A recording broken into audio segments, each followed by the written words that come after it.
Fable franchise has often been defined as much by its charismatic spokesperson, Peter Molyneux, and his far-reaching promises as it has its actual content. With Fable 3, I'm sure it will be no different. Grand ideas were tossed around in the lead up to its release. Some of them panned out, others did not. Whatever your expectations are, you should know this. Fable 3 is a great, if sometimes disjointed and sloppy, adventure that is filled with a lot of original concepts. You play as a prince or princess, the child of Fable 2's hero who went on to rule the mythical world of Albion. Your sibling is the king, and his iron-fisted rule has left the kingdom weary and worn.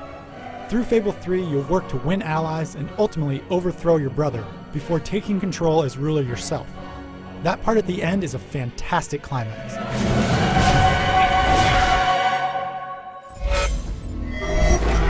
Ah, yes, one's heart soars before such regal bearing.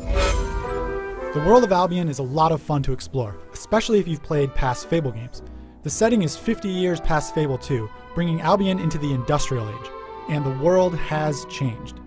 Though the graphics aren't the best on Xbox 360, the atmosphere really sells the world as real.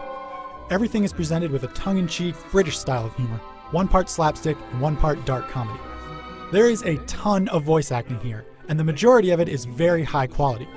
Albion is filled with interesting and quirky characters, and they've all got a voice to let you know what they're thinking.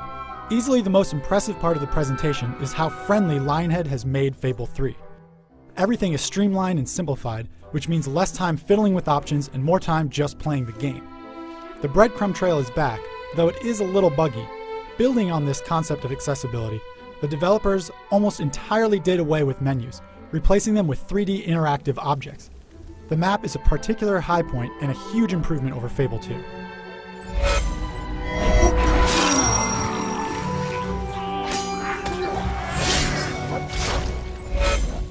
The ultimate goal in Fable 3 is to win enough followers to take over as king or queen, and to do that you'll have to hit the campaign trail.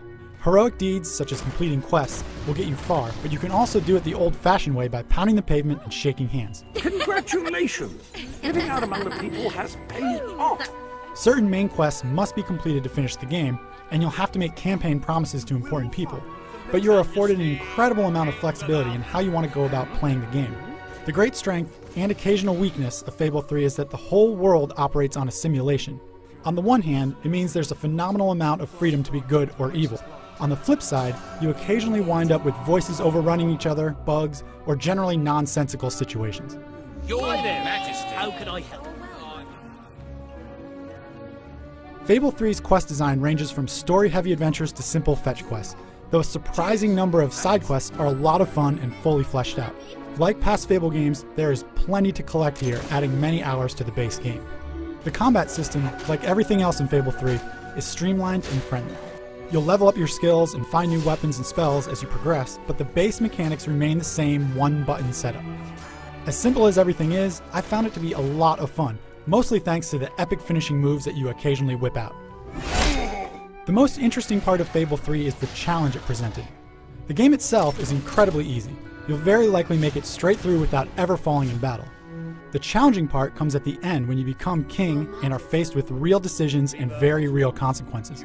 This is one of the few games where I felt like what I did had a real impact.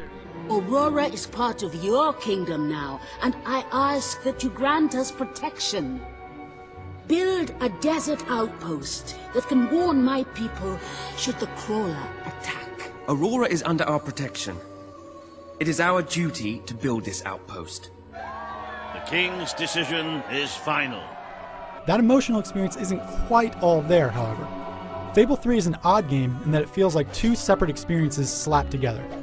One moment you'll be making campaign promises to save and oppress people, and the next you'll be ripping out a huge burp while running around half naked.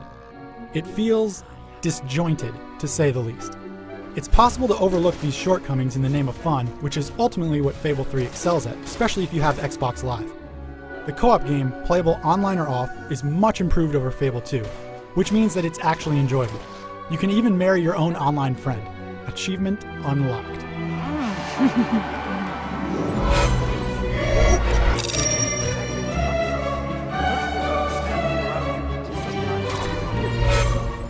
Fable 3 feels like what its predecessor should have been.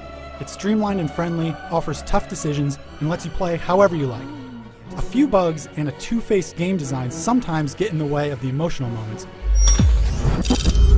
but Fable 3 is absolutely an adventure that most any type of gamer can enjoy. For more info on Fable 3, head over to IGN.com.